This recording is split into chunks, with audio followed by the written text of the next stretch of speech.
From the BBC World Service, in association with ABC and Akashvani, this is Stumped.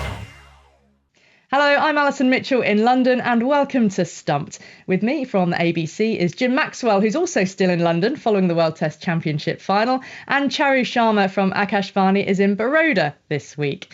And it is events at Lord's where we're going to start. We'll get stuck into that after South Africa ended their 27-year wait for a major trophy with that 5-wicket victory over Australia in the World Test Championship final. I was at Lord's with Jim to witness history. Someone else who was there was South African great AB de Villiers. He played 114 tests for South Africa before retiring in 2018, and he's been telling me what it was like to experience that winning moments at Lord's. Pretty much speechless, right? So many special moments to touch on. Just firstly, to be in the crowd at Lord's for the first time. I've always enjoyed playing at Lord's, but I promise you it's 10 times more special when you sit in the crowd and you just enjoy the beauty of Test cricket at the best venue you can find. So much tradition and history at that place, and just walking around the change rooms and soaking the atmosphere was absolutely incredible. I had my two boys there, which made it even more special. They are only 7 and 9 years old now, but they understand the game, and it's definitely a memory they'll never ever forget. And obviously, winning that Test match, the Proteas that is, with some of the incredible performances that came to the front, was just a very, very special outing for us as a family, well, half a family, because I was just there with the boys. The girls will join next time. What do you hope it will do for South African cricket and South Africa Test cricket in particular? I think just the interest of Test cricket in general. There's so many rumours and murmurs out there that the Test format is boring. The ordinary fan finds it to be sort of slow and boring, but that's certainly not been the case over the last few years. I mean, we've seen some exceptional test match cricket, a lot more results than what we've seen in the past, a lot more aggressive attacking cricket as well. Just that the Test format will stay in a healthy state, and the healthy state that it is in now. I think it's time for people to sort of move on from Test cricket is boring and what's happening with this format. I think people must have realized by now that it is the ultimate format. Every single player says that. And from a South African point of view, just for youngsters to dream to be in that Test side one day. That's basically the long and the short. Just for South Africans to get behind the team, to forget but also remember the past. I mean, we've had some very disappointing and sad ends to a lot of campaigns, especially the World Cups. But now time to start believing that we can do this more often. There's more than enough talent in this country to keep throwing those kind of performances on the biggest stage and when it matters most. For that inspirational piece, it's so often said you can't be what you can't see. And actually this Test team now won't be seen on South African soil until I think the next home Test match is October 2026. Is there a danger that this moment could be lost? It might not be capitalized on. No, it won't be lost. It was too big and too special for all South Africans to. It was a Test match no one will ever forget. But yes, to a certain extent, something needs to be done. I saw the schedule that came out for the next cycle of the WTC, and there is an improvement, but I still feel there's work that needs to be done there to get it as consistent as possible and as fair as possible for all Test playing nations. To get enough cricket, and not only enough cricket, but also to play against the big teams often enough. You wanna get to that final feeling like you've played against all Test nations. And I mean, maybe even a 4-year cycle would be nice. We've done that in the past with ODIs. Why not in Test cricket? I mean, it would make sense, and it would give the organisers just so much more time to get a really fair, well-balanced system out there. So it's a long time until our next Test match, but there's no doubt it won't be forgotten. I've absolutely no doubt the Proteas have sort of stirred the emotions of the South African cricketing fans, and they will patiently wait for that next encounter. And how was it viewed through your 7-year-old and your 9-year-old? Because so much is framed around, the youngsters only care about T20 cricket. How did you experience it through their eyes? I took a lot of footage. I went through it last night, and I've got a lot of photos and videos, and I almost got emotional just watching their reactions, when they walked in through the gates of Lords. And I mean, that's where you start dreaming, right? I was 11 years old when I watched my first B game live at Centurion Park. It was Sean Pollock's first test match against England, yes.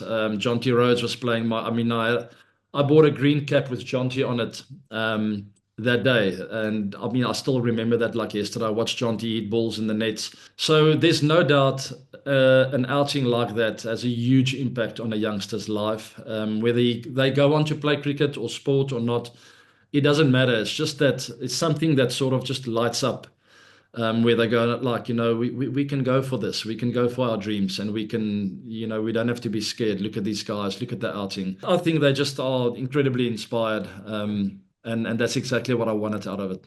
Talking of inspiration, what of the significance for South Africa for Temba Bavuma as the leader of this side, as the country's first Black African captain to be the leader of this World Test Championship winning team? It is pretty big. I mean, we are the Rainbow Nation, very diverse country. We've had our issues in the past.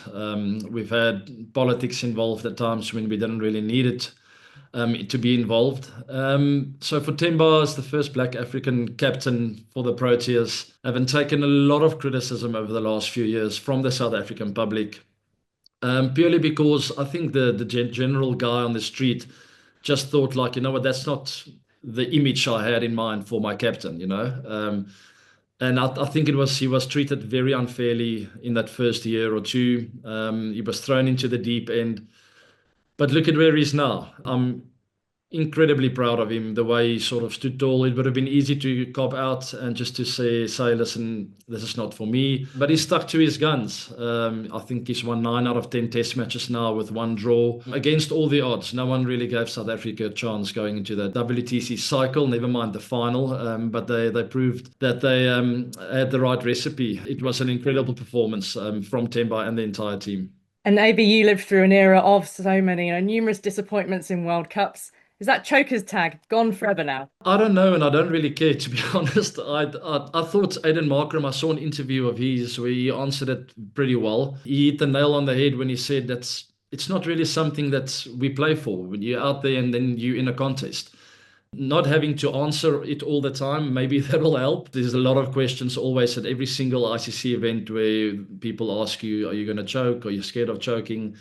So maybe that'll die down a touch and it'll be good for the team. But ultimately, when you step out there for your country, that's the last thing on your mind. You literally just fall back on your preparation, on the unity that you have as a side, and the chemistry that you've created together. And obviously, over a long period of time, it hasn't worked for us. But I mean, if I look back at my career, we've had a lot of incredible performances under pressure as well, especially in the test format. I think of 2013 at Lords when we won the Mace there against a very strong England team. Under pressure, we have performed before, but unfortunately, in finals, we haven't done that, and this counted as a very big final, the final encounter. So maybe this team has managed to sort of get rid of that tag. But to be honest with you, it's not something that's always played on my mind.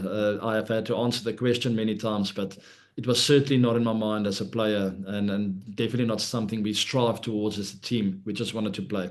And can't let you go, AB, without a mention for RCB as well, because it's been quite a month for you. You're something of a good luck charm. Wherever you turn up, your team seem to be winning after years of disappointment and trying.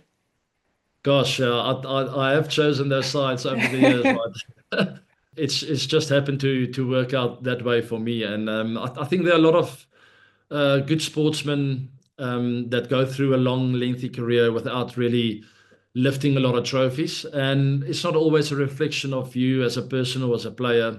Obviously, it's a team sport at the end of the day, and you pride yourself in how you conduct yourself on and off the field with that team, and the kind of impact that you leave with the rest of the players. And that's probably one of the biggest compliments and special moments that I've enjoyed in my entire career. When I went to watch that IPL final and Virat, who turned to me at the end and sort of said, "This is your trophy as much as it is ours." And that sort of made me realize maybe it's all been worth it at the end of the day. Every single ounce of energy I spent with RCB and also with the Proteas. The Proteas come to mind because I spoke to Aiden and he said something very similar to me. And that almost makes everything worth my while for so many years that I've played this game. I didn't lift a lot of trophies, so the odd one here and there, but ultimately, that's not what it's about. But there's a lot of pleasure that comes with the last month and the 2 trophies that was lifted by 2 teams that I've represented for many, many years. Well, that was South African great AB de Villiers. A real pleasure to have him on Stumped. Jim, and you and I are both there at Lord's. I was, concurring, empathising with what he was saying about watching it through the eyes of his sons, because I was there with my 11-year-old niece on that final day, and her excitement, a neutral really, I was half Australian, she'd been supporting the Australians, but in terms of, the atmosphere, the South African fans, the emotion that was swirling through the stadium, could you feel that from up in the media centre as well in the commentary box? Well, it certainly had atmosphere, and I was speaking to a few of my Australian friends who were in the crowd. And I said, my goodness, there are a lot of South Africans there. And the Australian response, well, we had as many of ours, The South Africans make more noise. That's the difference. No, it was a wonderful occasion. And it's a corny old phrase, but cricket was certainly the winner out of it, with South Africa coming up with that cherished performance. So, wonderful atmosphere. Maybe a pity we didn't get 5 days, but you're bound to get a challenging, combative game of cricket when wickets are falling, 28 on the first 2 days.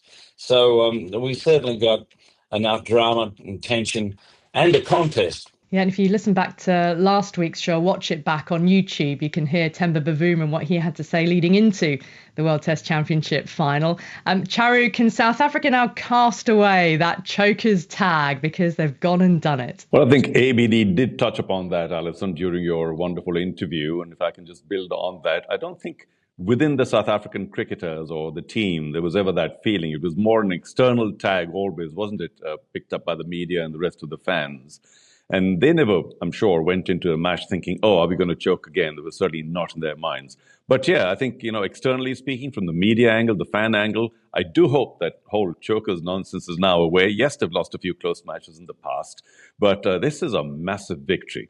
And, a huge underdog victory. There we were last week or, a couple of weeks ago saying, what chance does South Africa have? Not very much, unless Australia just kind of let it go a bit and not, well prepared, and that's what it seemed eventually. But I'm just so delighted for South African cricket and also Temba Bavuma, because now we talk about Markram's inning all the time, but I think it was Temba Bavuma who was also very steady and kind of, in many ways gave the signal to the dugout that all is well here and it's not such a tough pitch or whatever. So I think the Bavuma knock was also very, very important for South Africa, for Bavuma himself, and for all that's to follow in South Africa. Jim, the other thing I mentioned to AB was the fact that South Africa are not playing a test match at home, the men that is, until October 2026.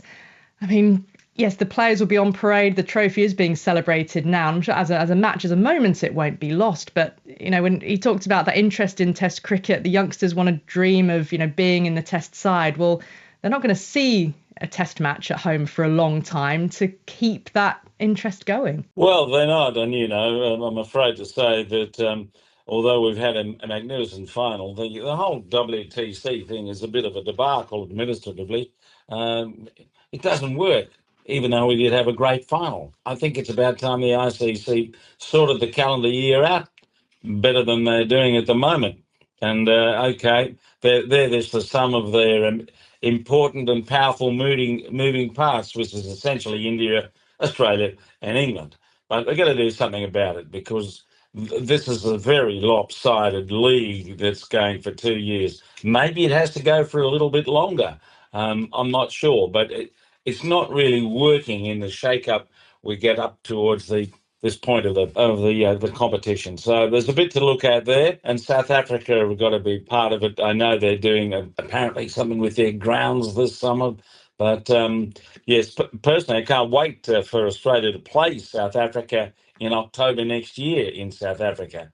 We've been waiting for that for a long time in a series, not just a one-off. So there are things to be fixed by the ICC, and they do well with some and ordinarily with others. And they still can't work out how to get the balance right between bilateral cricket and franchise cricket. Someone's got to assume some leadership, and I worry that there is such a gap when it comes to the leadership of the game at the moment.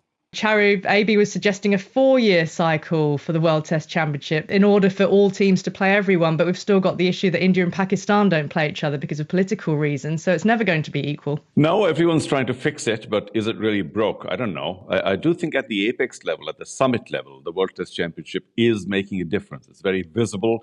I think it's a victory that just about any test team would like to have.